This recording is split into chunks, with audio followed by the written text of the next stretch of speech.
Hello everyone, and welcome back to the channel, and welcome to this new video. In this video we're going to take a look at not one, not two, but three pieces of art.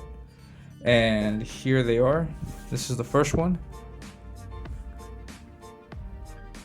This is a nice old school Turtles fan art piece I did way back in the day. If you take a look at the date, this is signed on 2020. The exact date is here, May 31st, 2020. And so as you can see, we have Raphael, Michelangelo, Leonardo, and we have Donatello. And if you caught the last video where I talked about another turtle piece, you can see here that I drew the sai being held in a different manner by Raphael here. Which this looks cool also. If you can find out a way to pose it, just right, it looks great. So it doesn't necessarily have to be that Wolverine grasp that he does always. And then here I fell for the trope of having him troll it around. Well, I mean, I got two nunchucks here, so I figured I can do that with one. And then Donatello, I would always pose him like this when I had with my toys from back in the day. One hand one way and then the other hand the other, gripping the other way. And then Leo. If you look at the piece, then if you take a look at it, you probably couldn't notice this if I don't tell you right now, but this is like an homage of sorts to the original cover for the first issue. On that first issue, you see two buildings, and on the buildings you see the turtles. And the turtles are positioned in the way that they are on that cover. So you have Michelangelo and Raphael on the top, and then you have Leo and Donatello at the bottom. So they're positioned that way. So my thought was, what if I grabbed that camera and just tilted it to the right, and then what would you see? To the left of them, and then you have the city in the background. So that was the concept. I think I did it pretty good, but again, if you're not a hardcore fan, you probably wouldn't catch that. But yeah, I mean, it was a fun concept, and I'm glad I was able to pull it off. And yeah, as you can see, my rendering is a little bit different from what it is now. Much finer lines, different way of cross hatching. There's real fine lines here on that cross hatch, which I pulled away from that because, see if I can give you some examples. It looks too net-ish, like a net type thing. And like when it goes from the black to the cross hatching, I wanted it to fade almost like here, for example, it doesn't fade that much at all. Well, it may, depending on how you look at it. But yeah, I shied away from that. I liked other types of rendering. I lean towards other types of rendering. This kind of hatching is good for like the buildings and the stuff in the background. But yeah, so that was the piece. It was an homage of sorts to the old school look of the turtles. Now this is much different from the previous drawing that I showed you. A different style of turtle art. So that was the intention, and I think I pulled it off pretty good. I like how it came out, and yeah, this is on a small 8.5 by 11 piece. And you got the turtles there, and then. In the second piece, this is a shredder drawing I did. Let's take a look at it.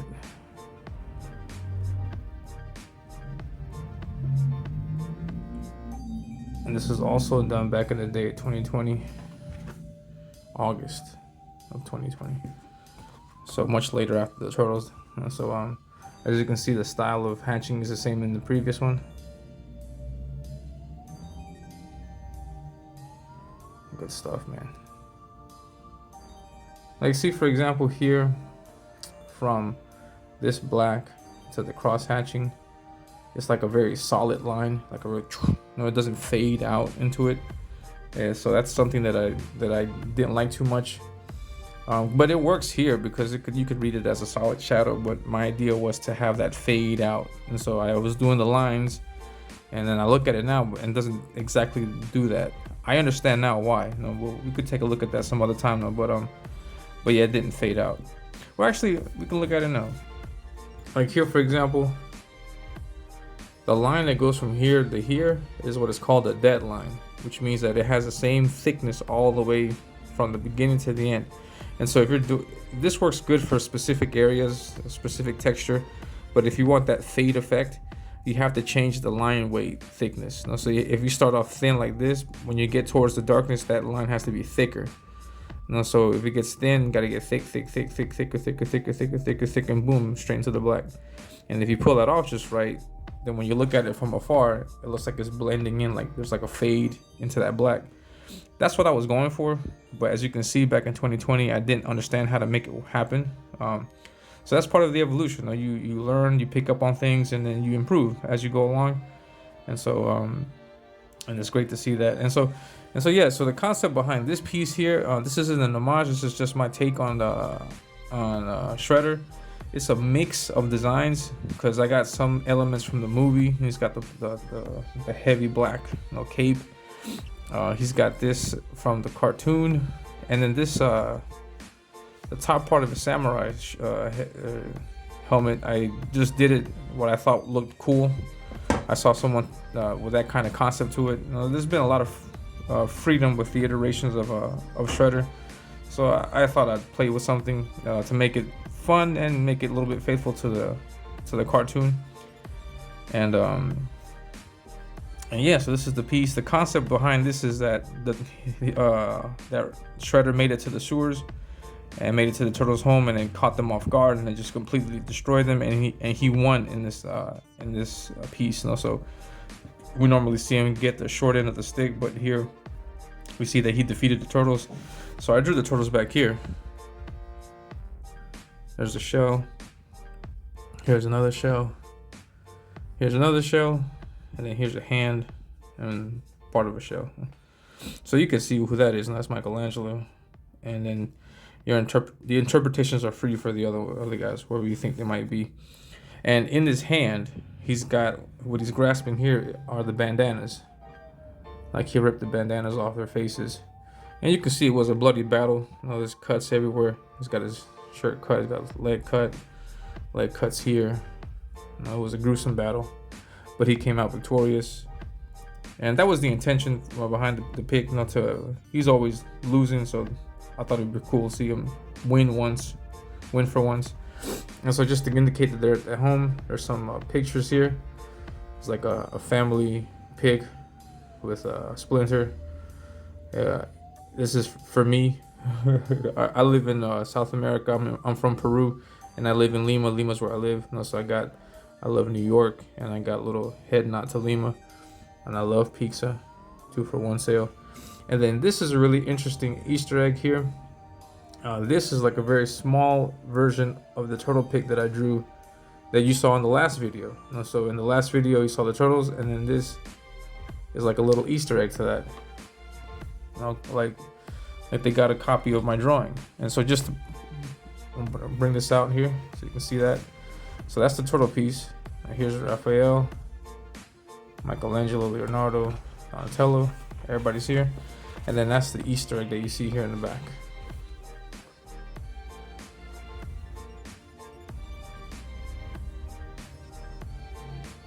I'm gonna focus in both pieces so you can see how that worked. And then just that tip right here on the left side of Michelangelo was all that I was able to get. And so that was really fun to do.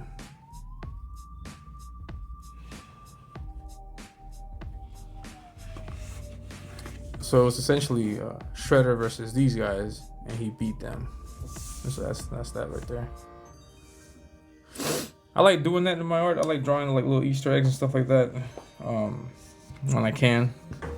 Sometimes the pieces allow for that kind of stuff, but sometimes they don't. So whenever I get the chance to add those kinds of things, I get a kick out of it. And then this is the last piece. Here we have a piece of the Mousers.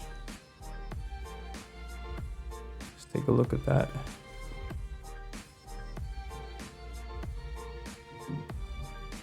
I'm really proud of this piece because this was done in 2020, a long time ago, and I was really like learning and starting to learn and work with this concept of 3D and perspective, because before, like in 2019 when I first started drawing, like I had zero understanding of perspective, and I wanted to make things look like they're in a certain place, but it'd be all wonky and it would look horrible. But I took my time with this, and I really tried to figure out and understand how perspective worked, and I was able to get a vanishing point, which would be to the far left here, and then able to draw the lines all in connection to that, and then it made it fit, to where I can put the mousers in there, and it came out great. And I was gonna draw just this one mouser, but then I thought, man, mousers never come single. There's never just one mouser. Every time you see them attacking the turtles, there's always like hundreds of them. So I was like, yeah, I had to put some more in there. And I took my reference shot from this new, I think it's NECA Toys, I think is the name of it. They launched a series of toys faithful to the cartoon. So I grabbed a few reference shots from that, and I use that as a reference in the model for this. And that's going to be my reference moving forward if I ever draw them again, because I like that design.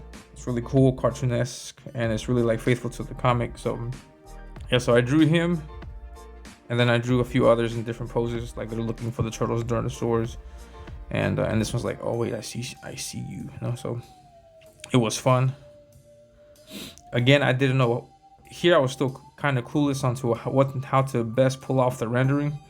So I did an insane level of, in my opinion, rendering, because there's no whiteout, there's no ink wash, there's nothing. All the grays that you see here, they're done with parallel lines with a fine 005 micron tech pen. So you can see here, you can imagine how difficult this one part is, because I had to draw the line, and I had to keep it steady the whole time, and then I had to cross hatch it, because there's some cross hatching on this one, and then there's cross hatching here also. Really fine lines, more hatching here. Also, I did cross hatching, I think it's just 1 layer, 2 layers, and then I did more layers on this other side so you can give it some kind of depth. More layers in the back. Here, for example, for the shadow, I had to pick a light source. Now, so my light source is coming from here. Now, so this is casting a shadow on this side of the mouser. There's a cast shadow here. Then the shadow of the. Now, so I had to play with that, and it was really difficult. And it was a difficult piece. And then also one thing to point out, with many artists, or not many artists, but with some artists that are just now learning how to get into the drawing thing. Like, you'll draw a character, you draw it in the environment, but then sometimes it looks as if the character isn't really in the environment, it's just floating around there. And one of the things that can help you with that is adding shadows on his feet. Also, adding shadows means that you can see it and read it as that he's on the ground, like he's physically on the ground, and so that helps out a lot when trying to make it seem as if the character is actually in the environment that you're drawing it in. So I think that's a pretty good tip. Like, if you're drawing something, please make sure to draw some kind of lines that indicate that there's a shadow being cast from the figure onto the surface that you're drawing. And yeah, this is a lot of fun. This piece was a lot of fun. And then, yeah, I just played around like crazy with the walls. I did the bricks. I did that also looking at the perspective line. I did the cross hatching. I wanted to cast a shadow. I wanted to do a shadow so it made it seem as if he's walking, as if they're walking through the dark sewers, and then they cross into this light source now. So you can see like the darkness over there on the left side of the drawing. And yeah, and a lot of thought went into this. I'm really proud of how it came out. Really glad. If I were to do this piece now, I would not approach it with this kind of rendering. So this kind of rendering for what I'm doing now is really a rare thing to find. But it came out really great, I think. And so yeah, the reason why I'm doing a video on all 3 of these pieces is because these 3 pieces were all auctioned off on EVS's Comicsgate auction this past weekend. And yeah, they all got bought. They all got bidded on, and they're going to get shipped over to their new homes soon. And yeah, I wanted to make this video before I shipped it out, because I'm not going to be able to have another chance to take a look at these pieces in depth like this. So so for whoever's out there who's getting the art, sorry, I just wanted to hang on to it for a little bit longer. But yeah, so these pieces are great, and they were done at about the same time. You know? So this is also in 2020. This is in May. So I did. Hold on, how does it go? Yeah, so I did the mousers first. Then I tackled the turtles, and then at the end, in August, I did Shredder. So it was mousers first, then the turtles, and then Shredder. So they came out really nice. It's a nice, cool set, and I mean they're done around the same time, all within a few weeks from each other. And so like the mindset was on their turtles at the time, and so I drew a lot of things that I thought was cool. So yeah, a lot of cool things, and I'm glad that all 3 pieces are going to the same person. So whoever you know who you are, it's Luke out there. Thank you very much, Luke, for your support. And so yeah, you'll be able to enjoy all 3 of them made at the same time, the way that it was intended to be enjoyed. All 3 pieces, and you also get a cool nod to this piece, which Luke is also getting. Yeah, so it's just a really cool set. And for the moment, it's my only TMT art that I have. I'm sorry, not the only. I got one more piece that I don't think I'll sell, because I don't think I could find a buyer for that, because it's really old school stuff. And the one that I'm working on now, which is a double page spread, and which is a beast of a drawing, because that's really a lot of work into it. But anyways, so yeah, so that's what I have. Those are the 3 turtle pieces. Really good stuff. I was also, just one more thing, I'm also really excited that here on the buildings I was able to play with the lighting source. As you can see, I do a lot of cross hatching here, and then I make it fade into white to make it seem that the city lights are glowing from down below. And so I was able to do that here, all over all the buildings here. And I'm just glad that it came out nice. I dig it. It looks great. And yeah, man, turtle power. Yeah, these guys are great. All right, so that's it. That's it for the video. If you if you like what you see here, please hit the like button. I do videos every Thursday. I put out a new video every Thursday at noon. So be sure to hit the subscribe button and hit the bell for notifications, so you can see when the next video is going to come up. And so yeah, so now just a short update on my comic. The writing is done, and I'm going to start drawing pages. I'm going to start I'm assuming next month, because I have a commission and a few other things to finish.